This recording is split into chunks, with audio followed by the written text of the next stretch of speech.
These companies now have got these call centres, but the idiot on the other end of the line's got a script to go by and he can't come off the script. Fuck no.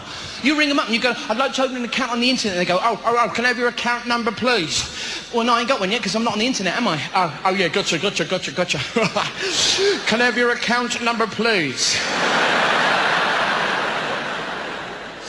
And they have a script to go by, but they wouldn't like it if we had a script and we stuck to our script. They wouldn't like that very much. You know, you get BT call you up to remind you to pay your bill, and they go, can I speak to the account holder, please? And we go, I am Spartacus. No, the account holder, please. No, I am Spartacus.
Tuesday, the 14th of October 2014. My name's Paul. My name's Andy. And it's our Unpenned Show. It is. 8:53 p.m.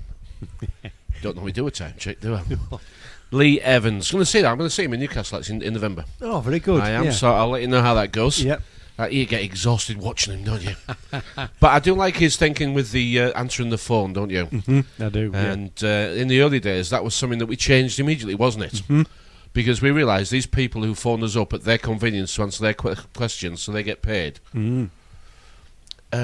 should be sharing some of it with us. Yeah. And they don't share it with us at all. No, it's one-way traffic. That. So, I mean, and is the when I get the phone calls, is the manager or the shop owner free? I love it. Say, well, no, he's not really free. What was it you wanted him for? Well, we're from an energy company or a survey company or a health insurance sales company or whatever. And so he's not free, but did you want to ask him some questions? And they say, yeah, we were hoping to, yeah. So how much do you want to pay? Because we do have a credit card machine, and I can certainly, I can price up a few minutes. Shall we say £5 for the first minute, and well, let's say £1 a minute after that? Will that be all right? That doesn't go well, does it? Or you can say, can I ask, is this your main line of employment? And they say, yeah. So that you actually you're on a commission or a wage or a salary? And they say, yes, yeah.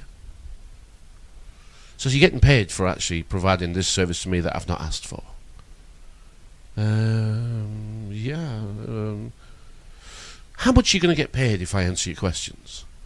And how much of that will you send to me? Because you can't make a penny without me answering your questions. That doesn't go well either, really.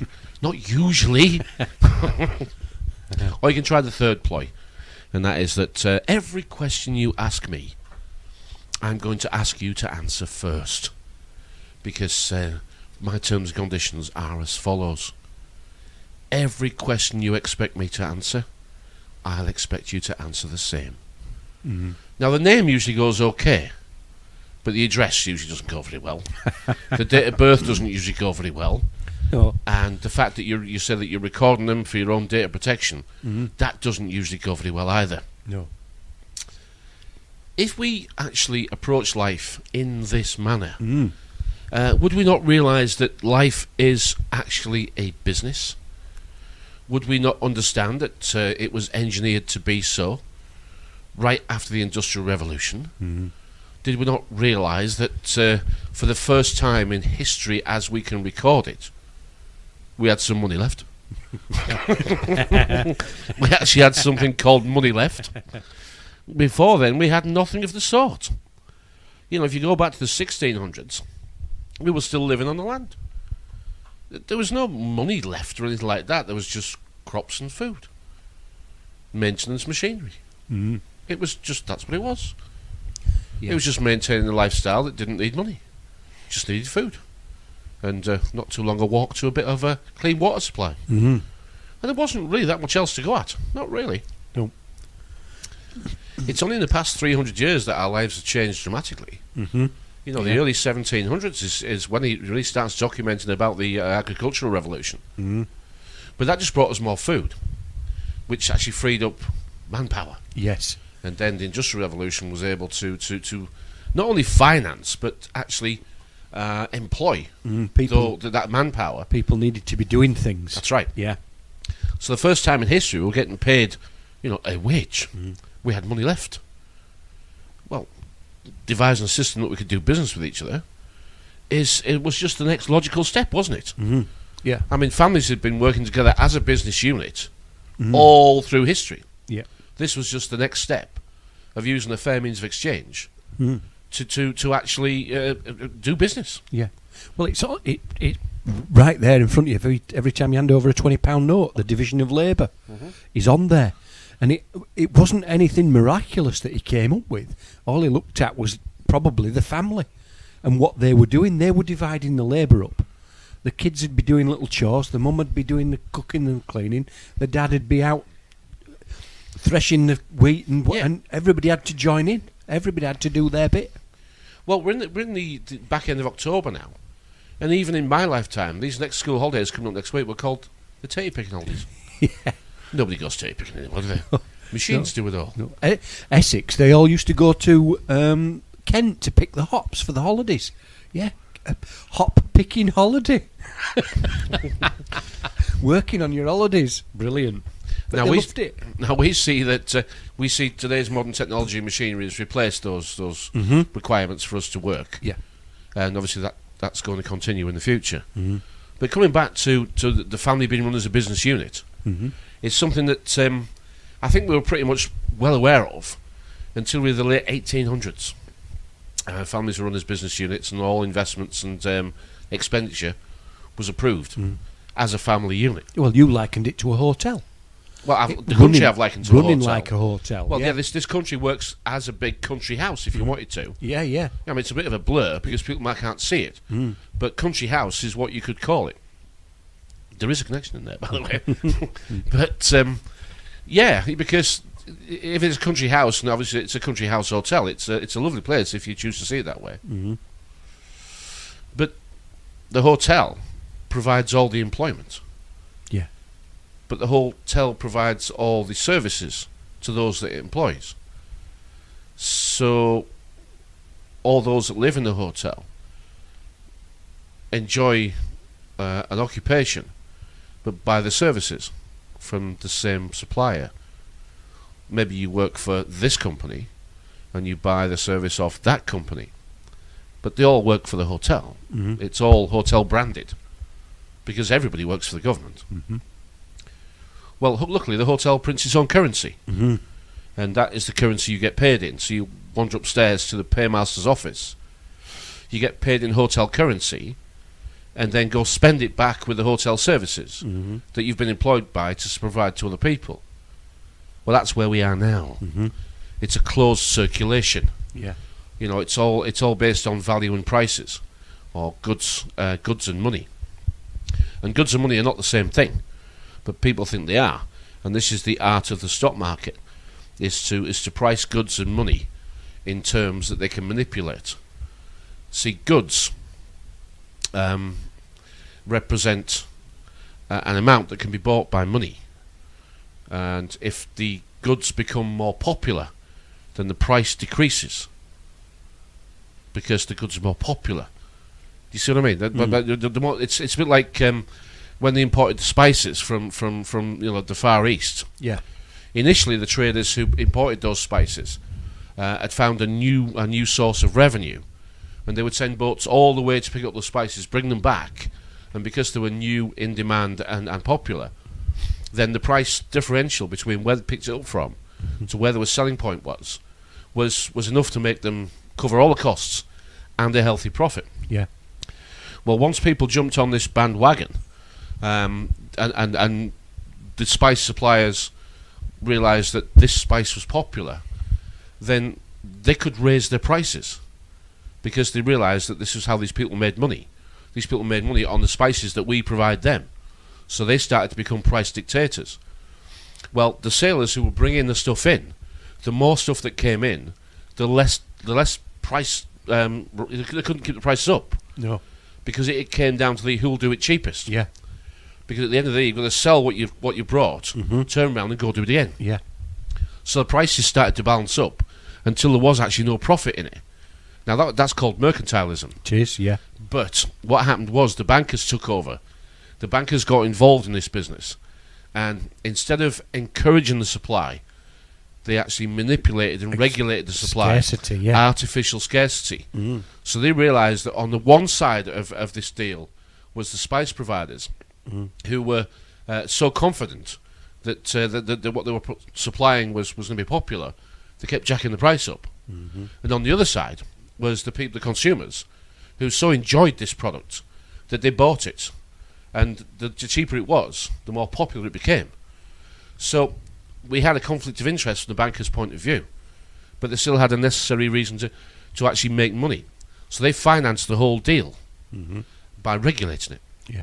So the spice people had too much spice, and the consumers at the other end didn't have quite enough.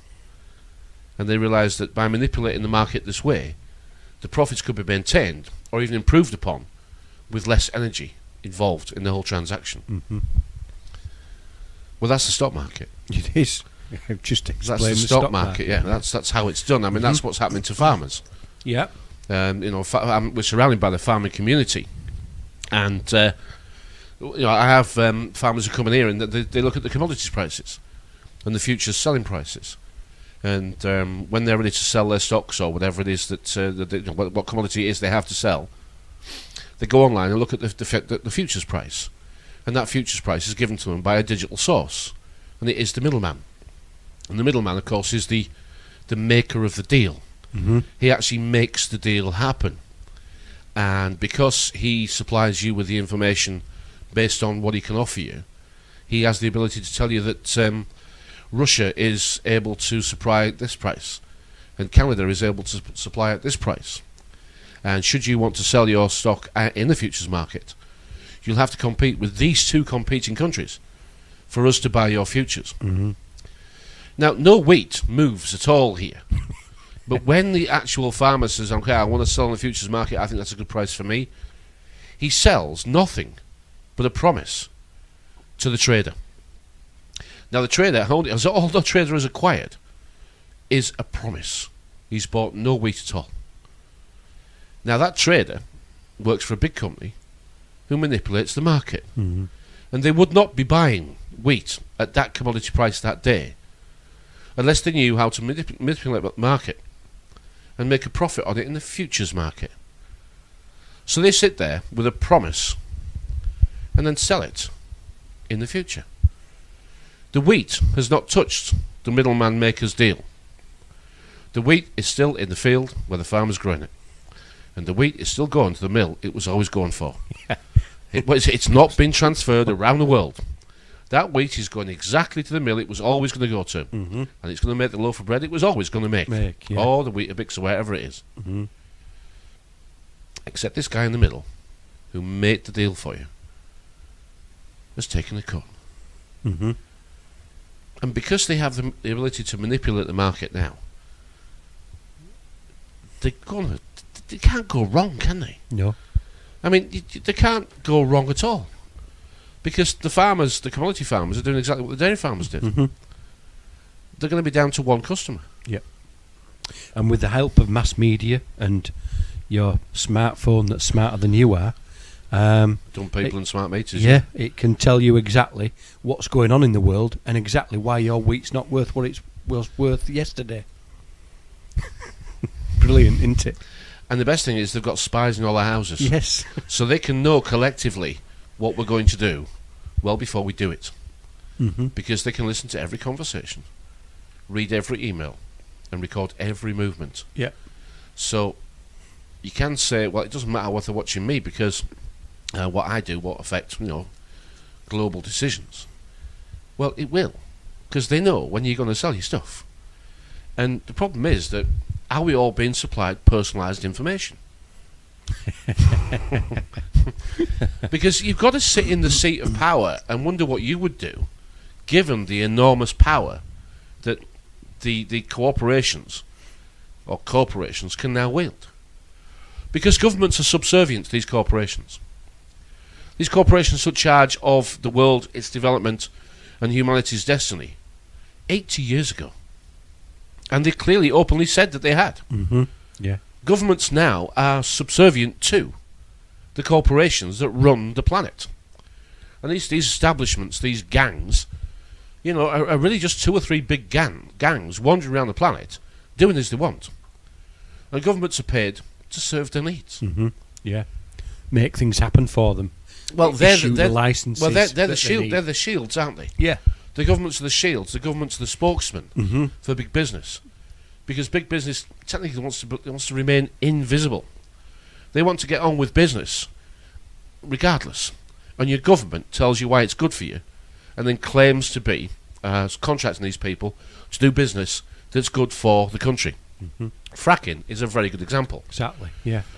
And the guy that's in charge of the fracking in this country is ex-Shell guy, isn't he?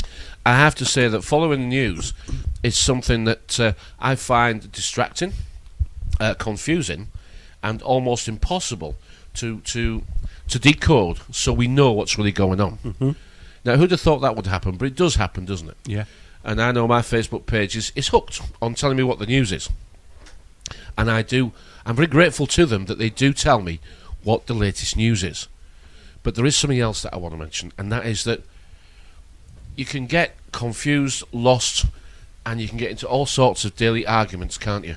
You can, You know, if there should be the daily argument, the daily fallout, the daily confusion, the you don't really know but we'll tell you anyway, and we write this in a way that you read it 3 times and you still don't know what's going on. Mm. The opinion. Yes, still. That'd be a good seller, wouldn't it? Yeah, but yeah. You are right. I don't think I don't think the news is part of the waking up process myself. Definitely not. Not really. I don't think it is. I mean, there's a couple of shows ago now. There's 2 or 3 shows ago. There's something that I recorded with Jo about her journey and the 2 years that it's taken for her to get to where she is now. And I'm very proud of her. She did that, and she was a bit nervous, but she wanted to do it. Yeah. She did want to do it because it's okay taking all this stuff in, but you don't know what you know until you try and speak it back out again. Mm-hmm. And it doesn't come out does it? That proves to me that you don't know as much as you thought you knew. No one knows what they thought. I mean, you try and how many times have we said, if you asked me, if you asked me a few years ago, on intelligence scale, where would you rank yourself 1 through 10? And I said, well, I'll ambitiously say a 6 or maybe even a 7 sometimes. Yes. Ask me now. Where would you rate yourself on the intelligence, knowledge, what do you know scale? 2? 2-ish. 2-ish. And I'm reading furiously to try and catch up, What it has proved to you and I is how out of date all the information that we're currently getting is. Well, a lot of the way we speak and the way we're being led is very much a Karl Marx type era. Yeah. Now, Marx spoke in a way that a lot of people we can listen to speak. Fighting for the working man, the rights of the working man. It doesn't matter. I'm not a Marxist. In fact, I'm not on ist or on ism, I don't think, at all.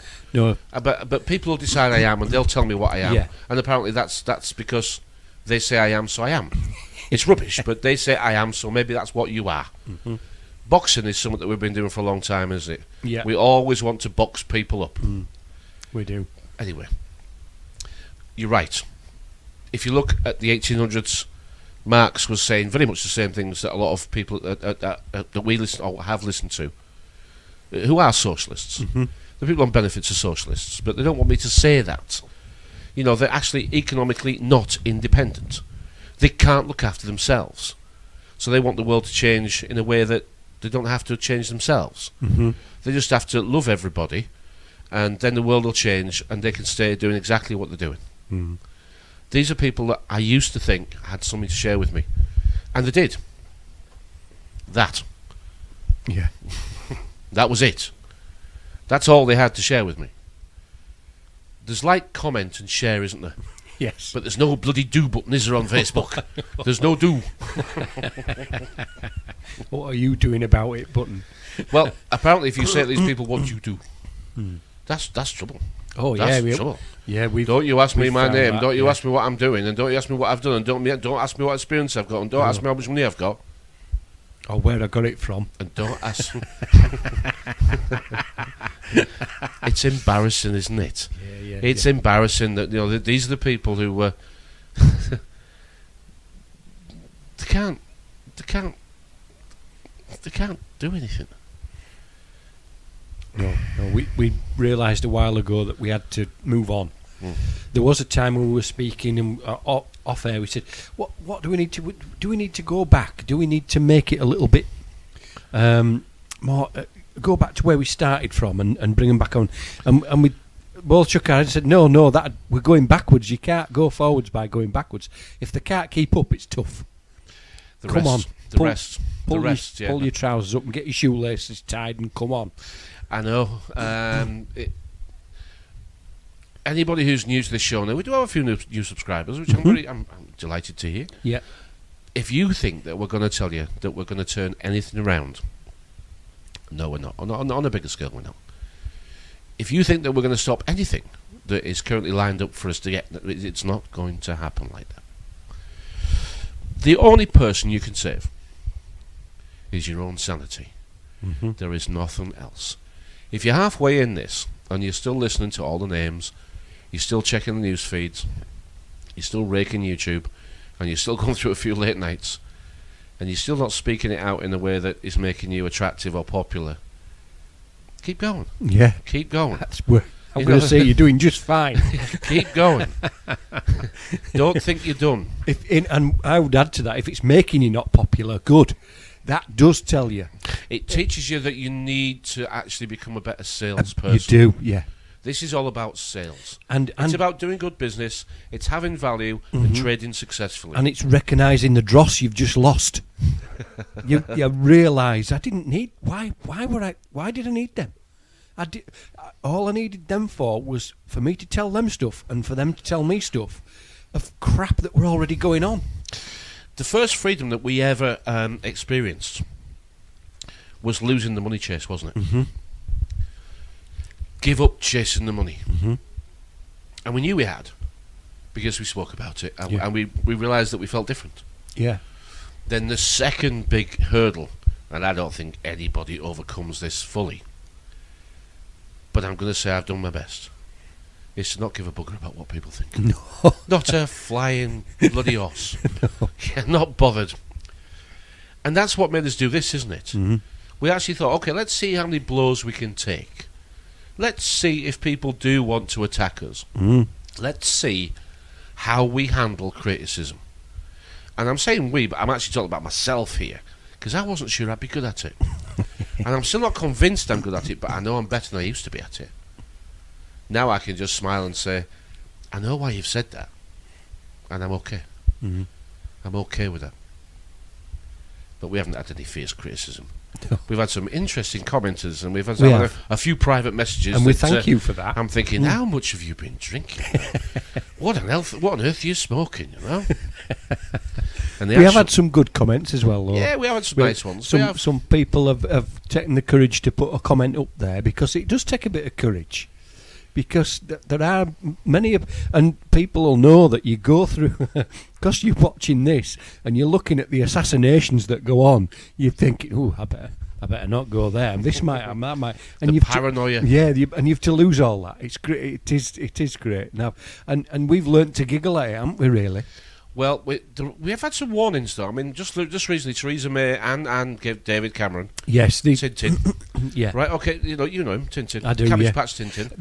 I mean, they're not going to come and get us, by the way. No, but they're starting to speak in a way to try and get us to calm down a little bit. Yeah. They're not going to come and get us. No. If you're starting to see the world in a way that there are things out there, and there are people who are saying things that can be helpful along your way. Mm-hmm. If you think you're going to agree with somebody about everything, you just have to keep looking till you find them. Yeah. You'll die trying. Yeah. You're not going to find somebody you agree with, but you're going to find things that are useful to you. Yes, and the thing that I found useful to me is picking the bones out of things, and just going back to that about Cameron and Theresa May, about him mentioning conspiracy theorists on 9/11 and all this, and linking you with terrorists. That's good, because it's having an effect on them. Mm-hmm. It's had an effect on them for them to come out and say that. So the little bit that we're doing through this Facebook, YouTube, Twitter, and all, wherever it comes out from, proves to me they're getting twitchy. Well, so they should be, because I've read enough books now to finally have to consider that the following statement might be true. I was pretty convinced that politicians were playing the fool on purpose. Mm-hmm. I was pretty convinced that they were high-fiving each other in the bar and laughing at what they could get us to believe. I've read too many books now that tell me that that's not actually what's going on here. Yes, they might high-five themselves about what they've got us to believe, but they don't know what's going on. No. They don't actually know, in the most part, what is really going on. And in conversations we've had previous year and all the time, we said the opposite. We said they must know what's going on. They're in on this. Yeah. And now we've come to the conclusion that they're not. They're being played as much as everybody else. Well, the reason we've almost answered this question in the past, but I've not listened to myself speaking. And I've said that these people are grown for purpose. Mm-hmm. They're actually born and bred. And then they're sent to the correct training establishments to be professional liars. Yes. And because they have no experience of anything other than a life in politics, they actually are weak and subservient to the system that pays them. Yeah. They cannot do a day's work. No. And they cannot run a bath. Exactly. And that's terrifying, isn't it? Yeah. And that means they've come from a terror camp. Their own little terror camps. But the terror is that they're buffoons. Yeah, but their fear is, without the system, they are nothing. They are nothing, exactly, So they have to network their time, making sure they've got a life after politics if they get thrown out. Yeah. And you think, of course that must be true. Mm-hmm. Because I would only give the politicians the ability to delude the public that they're in charge. I would never allow them to be in charge, but I would get them to think that to some point they are. Mm-hmm. But they would always be dancing to my tune. And because they know nothing other than a life in politics, they will be aware that if they make a mistake, they'll be out of a job unless they've found another one to go to. Yes. So you see that, yes, they have to. All the time in politics is limited to 5-year stints. Mm-hmm. Yeah. And because it's limited to 5-year stints, they spend probably half the 5 years covering the necessaries in case they don't get in. Go again, yeah.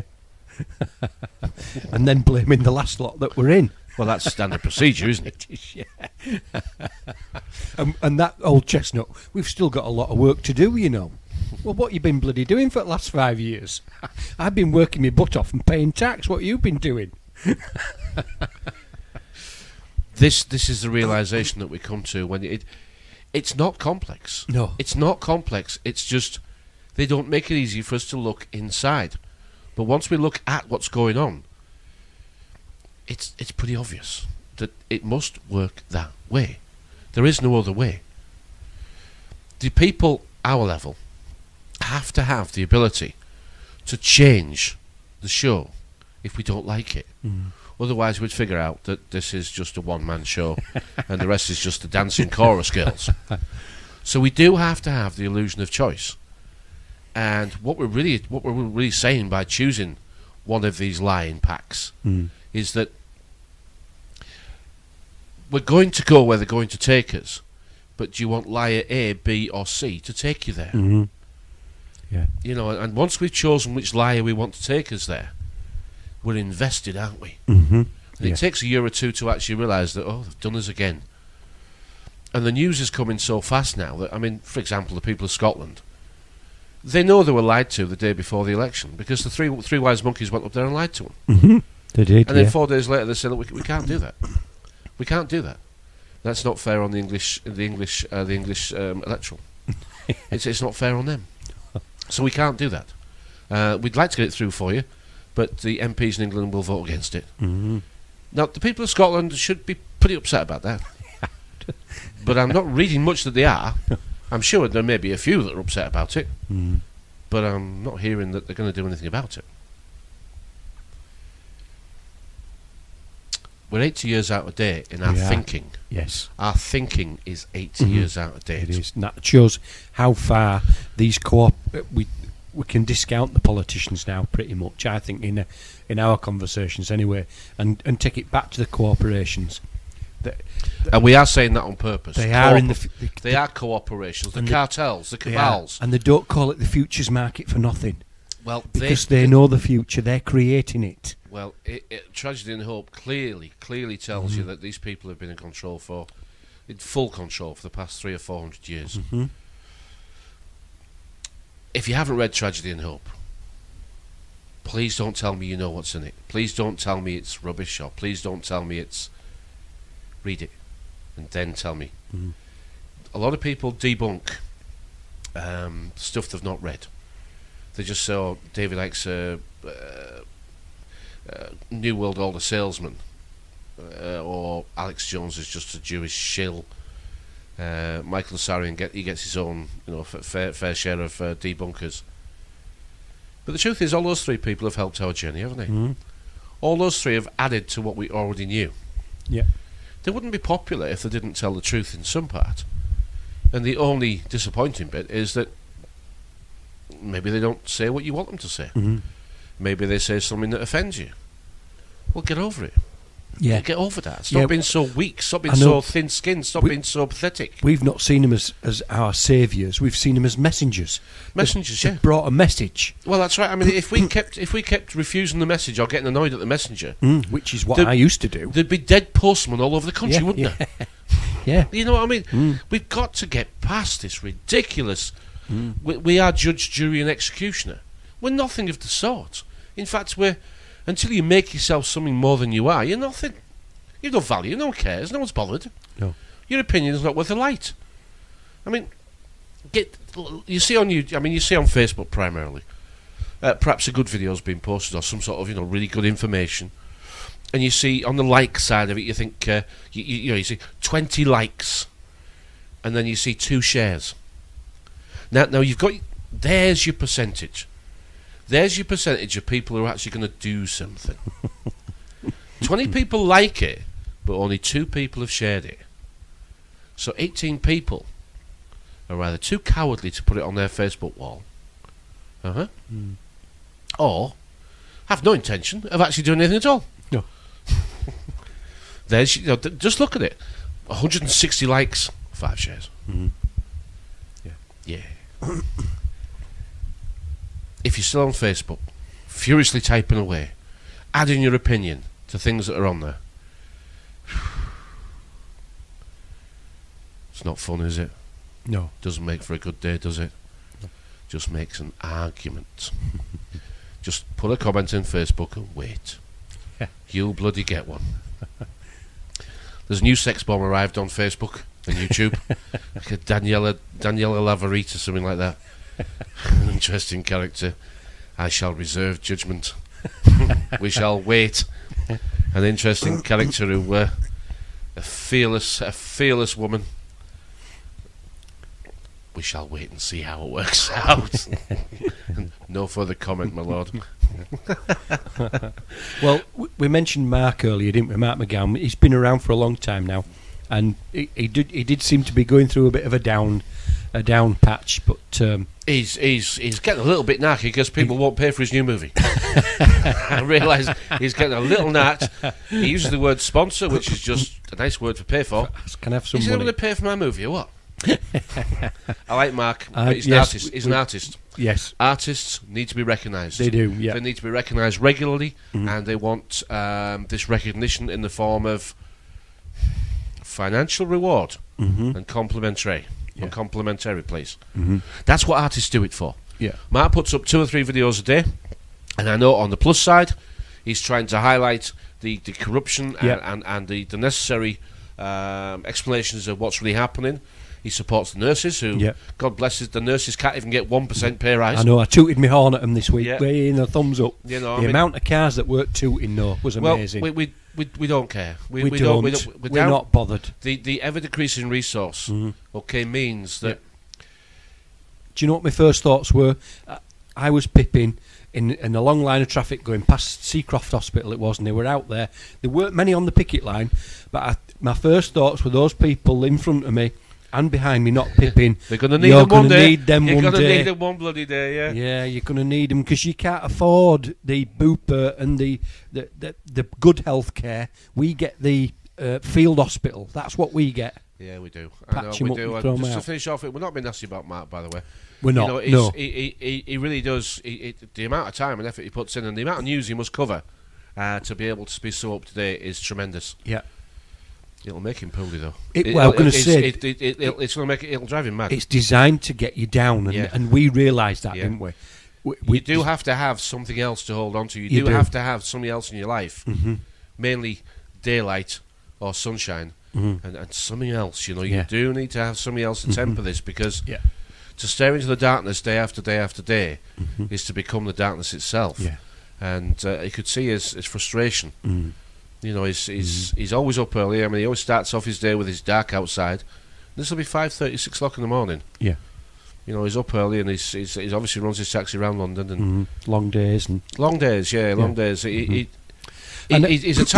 tireless at posting, but it's going to make him poorly. It does, and he's in the factory sort of thing, isn't he? All you're doing is picking up customers and taking them there, driving to there, another customer, taking them there. And this cooperation system that they've got, and we talked about the Industrial Revolution, and they had to find jobs for people, and it's like we talked about hotels. It's your own little factory. He's got his own little factory going on, and his little factory is picking up something here and dropping it off there. And I worked in a factory, and I did it for about 15 months, and it was repetition. It was over and over and over again, and it does something to you that I really can't explain. It is a drudgery. Uniform, one type. Exactly that. That's what school does, isn't it? School does that. School does that. You know, you've got 2 kids, right? They're not the same at all, are they? No. They couldn't be more different. No, they couldn't be more but different. They came from the same manufacturing plant. It did, yes. Right, so you made 2 products, completely different. School has no method of looking after or catering for those differences. No, it doesn't. It's uniform, one type. Yeah. Sit down, shut up, repeat after me. Yeah. If you do, you'll be awarded the bits of paper that you need to actually get on within the system that we've built. Yeah. Neither of your 2 kids work in the system. Neither of them do. No. You see? No. So they were always going to find school an opposite. I mean, school's designed to make more of the system. It can only make more of itself. But the problem that we have here is it's been so successful in making more for the system that now the system is overpowering us all. Yeah. It's top heavy and produces nothing. No. The people at the bottom, they produce nothing. The people in the middle, the taxpayers, have to pay for all this. Yeah. Well, on current, about £11.6 billion a month short, aren't we? Yeah. Well, at what point do the middle class start talking about this? At what point do the middle class start saying, this isn't going to stop until we've got no money left?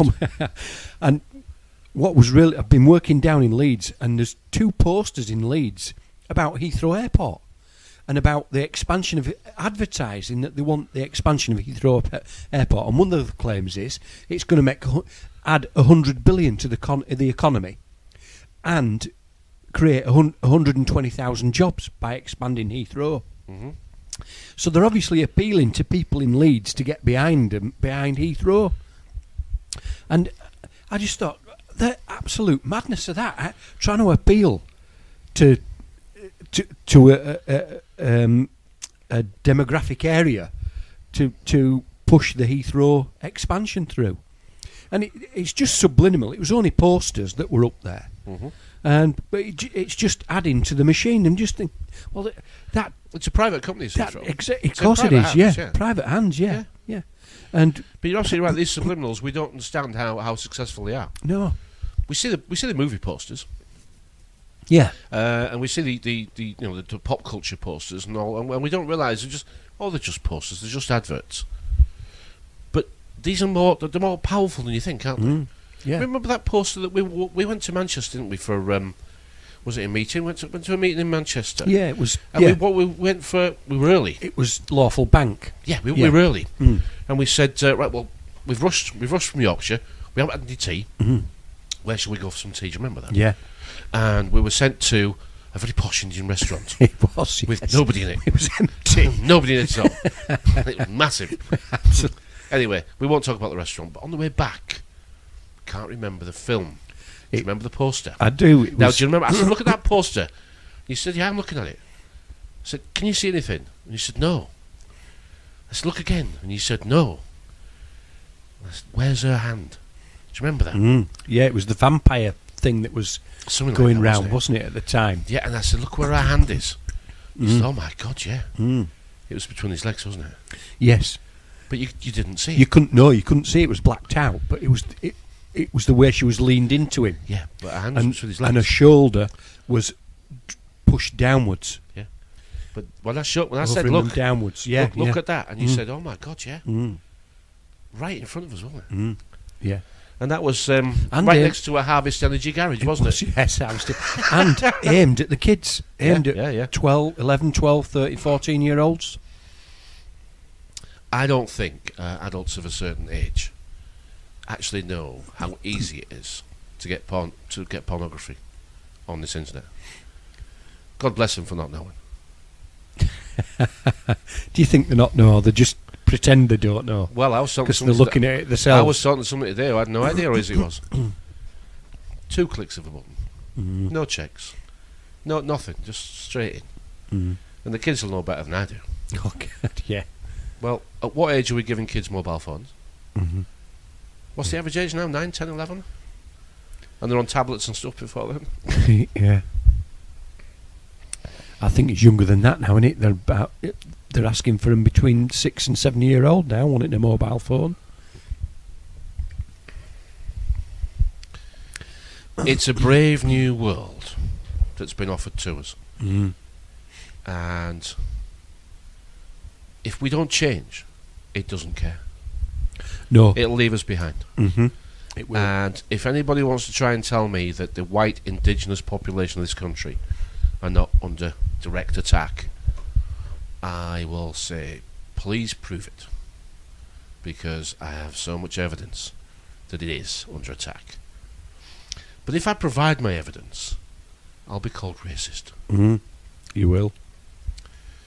There is a cycle of civilization that all civilizations go through. And as we've said before, there's 200 and 300 year cycles. And then there's up to 2,000 year cycles. And we seem to have 7 200 or 300 year cycles within the bigger 2,000 year cycle. And again, going back to tragedy and hope, it does talk about the decline of civilizations, includes invasion, and then includes mixture.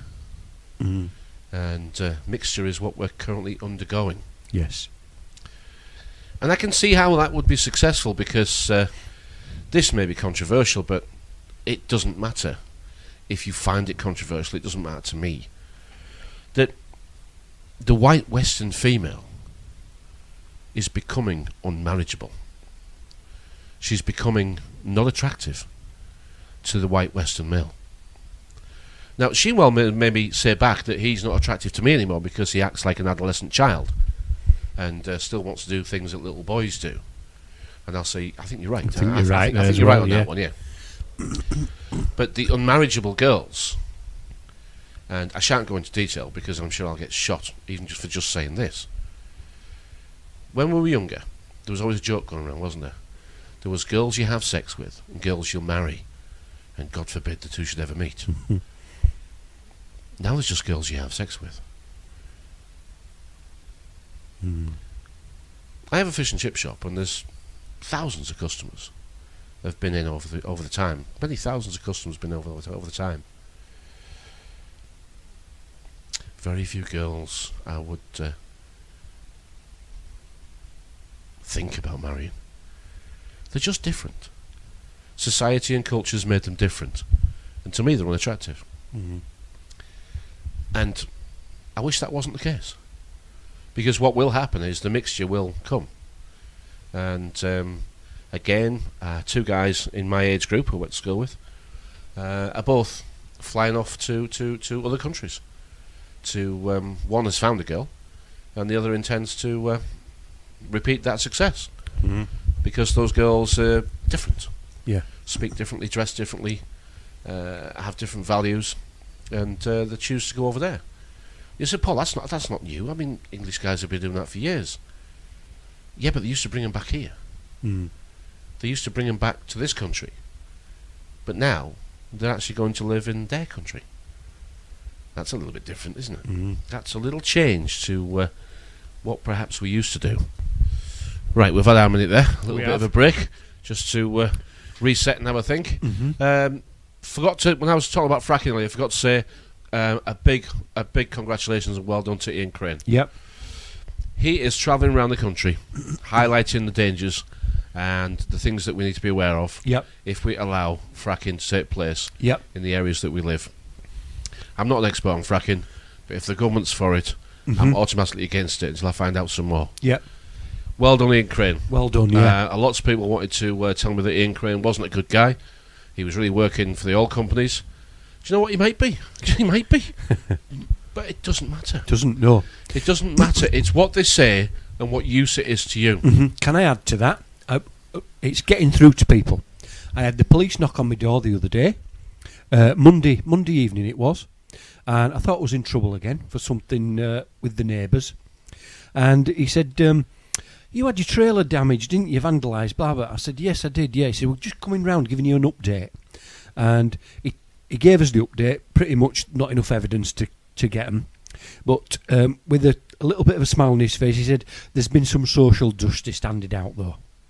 And I says, oh, well, somebody's got a kick in some way. He says, I'm not allowed to say, but we don't know whether they've got the right people or not because there's conflicting issues on the evidence.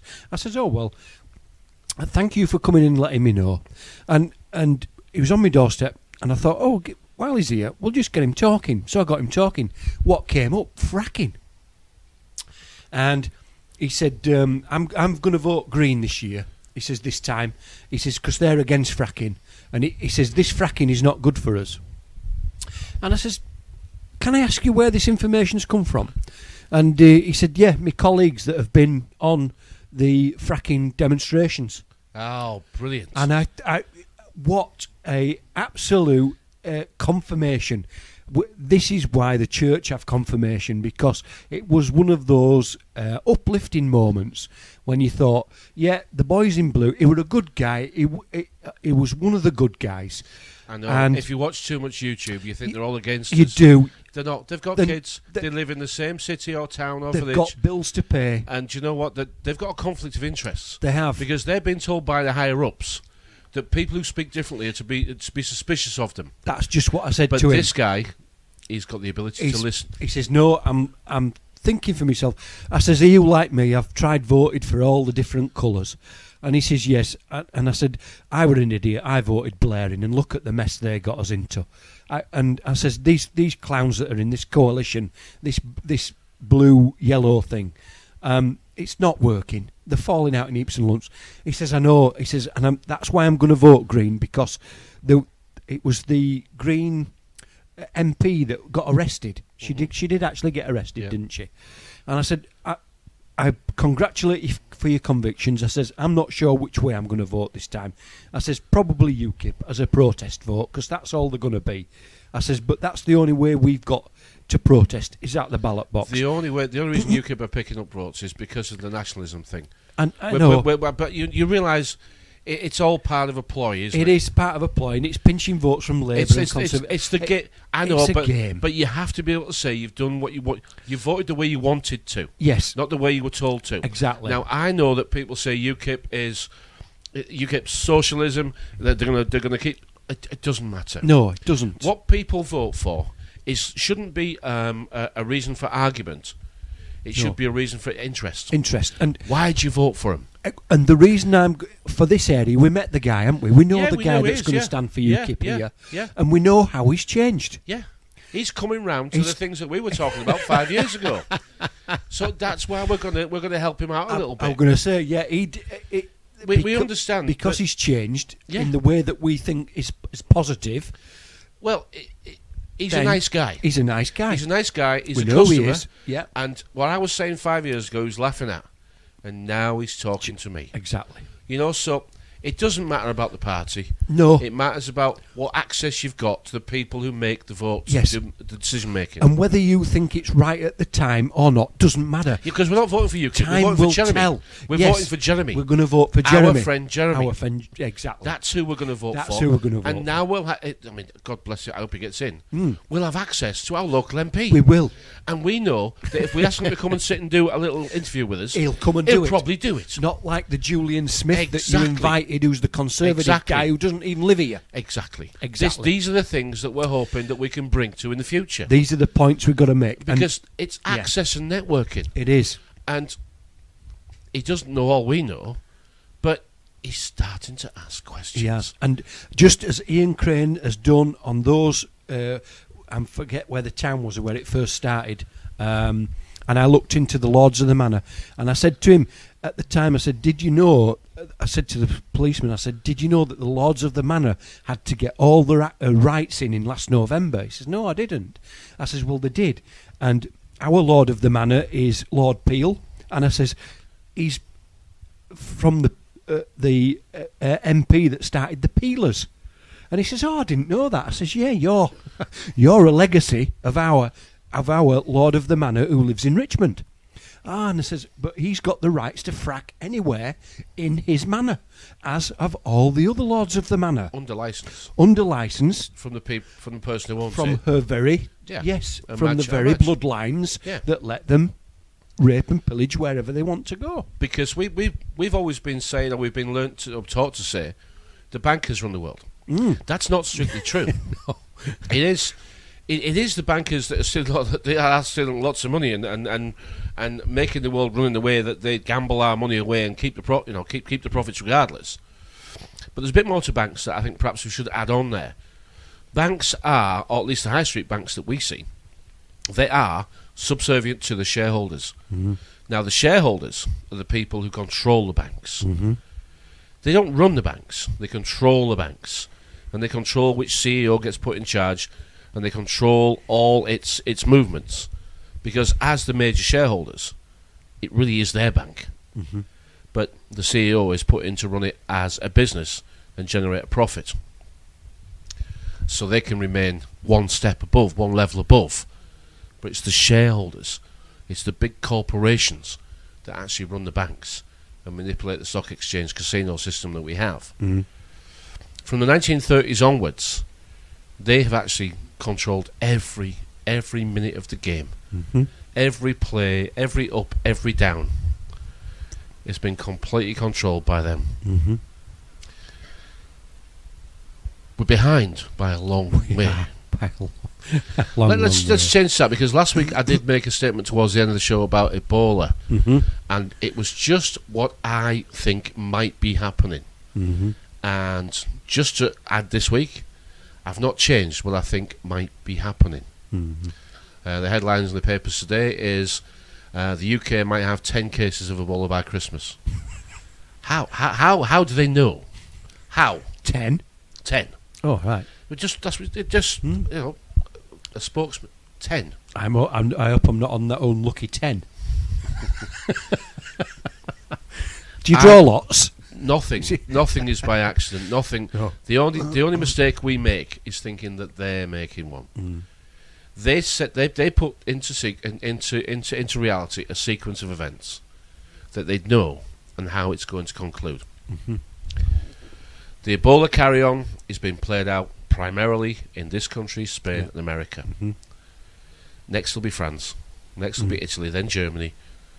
It's all been played in the same way on the countries that are required to change. Now and the main change that will come is the rigmarole we have to go through in airports and entrance to public events. Now, we made a little connection earlier that probably people have overlooked, and we said it's linked to flu-like symptoms, and that's what they're sort of gauging it on. And they're already pushing the flu vaccine on TV. That starts in September. Exactly. We're a month in on that one. Exactly. So, flu symptoms, how many people that are going to go on a plane and end up with flu symptoms? I remember coming back from a trip we had to America, and I caught something from the air conditioning, and I was really poorly on the plane. Now, that would have been me. I would have been shipped off and quarantined. Yeah, but I think this is going to be happening to a few people. It's a fear-based control system. You know that, yeah. And you spoke about your son's girlfriend, who is pretty much terrified about every headline that she reads. Yes, yeah. But she's only an example of what the kids think. This fear-based control system, it works very well. It does. Is Ebola real or not? I don't know. Are the actors using it? I suspect there are. Could they release it and make the drill go live? Of course they've done it many times before. The actors are told that this is a drill, and then it goes live. And then it does change from a drill to a live event. Is that what's going to happen here? No idea. All I know is that the politicians will grandstand and say they have it under control, leave it all to us, sleep well in your beds. And they'll keep saying that and keep saying that until they've either solved it or they haven't. And of course they're going to solve it. They're going to get all the credit for doing nothing at all. Yes. Like they always do. They don't make anything. They don't produce gas or electric or water. No. They don't grow food. They don't transport it. They don't stock the shelves up. They don't create employment that produces anything. They create employment that produces nothing. But still they stand and say, it's our country and we're running it for your best interests. But they don't actually do anything. No, they're certainly not going to nurse anybody with Ebola, are they? They're not. They're going to be in within a 500-mile radius of anybody with Ebola. I do know those nurses asking for 1%. I think it's almost embarrassing that they're just asking for 1%. It's actually embarrassing that they have to fight for 1%. It certainly is, yeah. You know, when we look at the 92 million that our MPs blast on expenses. Well, you know, and it's we forget what's wrong with the people to what is wrong with people? I mean, it's awful that at the end we're shouting and bawling now at the results of where we are. When we really need to look back and see how we got here. Yeah, you know, socialism took hold in this country properly after the Second World War. It did. And there was no going back then. There wasn't. They knew that this would be the result. They knew that they would bankrupt the nation. They'd done us. Because socialism always does that. It's going to bankrupt us all. How long it lasts is how long we've got the faith in the system. Yeah. It's only when the faith in the system is withdrawn, when we finally give up, when we finally realise working doesn't make you... It doesn't make any difference. Well, even reading Tragedy and Hope, we were bankrupt after World War I. Then we had World War II. We were pretty much bankrupt by the mid-30s, but World War I, we had to enlist the help of the Americans. Yes. Who actually took all the credit for winning World War I, took a lot of the rebuilding projects, made an awful lot of money out of it, and lost hardly any lives or finance. And the wars after that, it's all been paid for by war. The Second World War was the same game. It was the same game. We couldn't... played over. We had better planes and better production, and we could make them faster, but we ran out of money. I watched a program. What was it? It was the Mosquito plane. It was actually designed in 1936 and put into production in 1937, and war didn't break out till 1939. Lucky. Just lucky coincidence. We're lucky there, weren't we? Lucky coincidence, don't you think?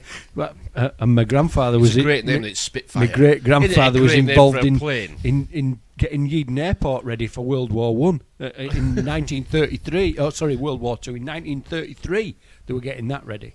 But anyway, But I go back to the nurses and the money. We in last week, was it last week's show, we played Haig, telling him that they were going to arm the rebels. It doesn't matter. It doesn't matter. Week before, I can't remember. We find money for weapons, don't we? And we know that this is a weapons-based war machine. And that's where the real money... This is where the banks and the corporations are working very, very well. It's always been making war. armaments Once and war and Once killing. you start reading your history, you realise that the world runs on war. Yeah. I had a relative that came back but from... our lives run on war. They do. I had a relative that came back from Vietnam. I was only in nappies, and he blew his head off in the kitchen through the guilt of it all, and his daughter actually came home and found him. His own daughter came home and found him. She was first home from school and found him. This is what war does to... We mentioned earlier about, before we went on air, I saw a clip on, I think it was on YouTube, or it may have been on Facebook, or linked to YouTube, a veteran that had handed his veteran's badge back, his veteran's medal. He'd said, "Here, you can have this back." And I thought, what? Good on you. Good on you for doing that. Hard to speak about the soldiers, isn't it? It's hard to have conversations about soldiers without... Why won't you tell me what you did? Why won't you tell me what you were up to? Mm-hmm. Why won't you tell me what you've seen? I'm not allowed to. Yeah, you are. It's just me and you. Yeah, you are. You can tell me. I'm not ever going to say it's you that told me. So why won't you tell me? And I can't guess the answer. At least I'm not going to guess the answer. I'm going to say that they always say no. I don't want to tell you. Make of that what you will. I think I mentioned it in a previous show that one of the lads that I know, he was in Bosnia and he did tell a tale, but he just fired. He just held his gun over his head and fired. He didn't know who we were firing at. So, but going back to that and the nurses, and we always seem to find money for war and bombing brown people and creating situations around the world that these 300 or so people or whatever it is that are in charge of it. And it doesn't take much to do a little bit of research, and you just put a few things into Google and it comes up with the things you want. Whether you get the right answers or not, I don't know, but the last time we did it, I just put in how much does it cost to deploy a missile from a plane. It's around about, give or take a few pence, it's £1 million. That's to make the missile, train the pilot, put it on a plane and take it to wherever it's going. That's £1 million a missile. How many missiles they're firing, we'll never know. How many people were killed in the First World War and shot for cowardice, we'll never know. What happens is, though, we get distracted by commenting like this. We do. We get distracted. This is the distraction. Because there is something that losing your grip. I want to add something to this week's show, which I hope I can say it in words that are a little bit different than I normally use. There are two trains of thought out there. One is that you can wake people up from this nightmare that we live, and the other is that you can't. And I would have agreed that it would appear that you can't. But I'm going to change that slightly, and I'm going to say that you actually can. But you've got to do it with kindness. You have. You've got to do it with understanding where they are, because where they are is where you were. They can't possibly know what you know because you didn't know it, and you have to ask yourself, how did I find out? And then you have to show them how you found out. And you don't you mustn't conclude what they're going to think. You must say that this is what I saw and this made me think differently. Because if you want to wake somebody up, the actual questions that they have to answer them themselves. They can ask you about this, that and the other, and you can say, well, my discoveries led me to this conclusion, but I don't want you to conclude that. I want you to decide what you think is the conclusion. And when we started doing that, we realised that it was changing quite a lot. What we thought, as we looked closer and read more, it wasn't. It just looked that way to begin with. Yeah. And once we'd replaced the answer with a better answer, but it wasn't different to the first answer, it was a more thorough answer. We thought we'd got that sorted. Mm. And then over time we realised that that thorough answer now needed updating. Yeah. Because we were about 300 years behind in our thinking, our understanding, and for sure in our education. And the reason why I say 300 years is because we didn't even know what we were saying. We didn't even understand that every society and every professional group develops a language of their own. The police do it, the army do it, doctors do it, and solicitors do it. Mm-hmm. And we never realised that, of course they do. They have their own way of codifying words so they can speak to each other more efficiently. Yeah. And then we found out they did. Particularly the legal profession. And for a couple of simple decodes we thought, we've got them. Understand. I know what that means now. I'm not having that. Person. Oh, I know what that means now. I'm not having that. And that was it. Those were the two words. And now we thought we were legal professionals. The amount of trouble that causes. If you do want to wake somebody up, you've almost got to love them.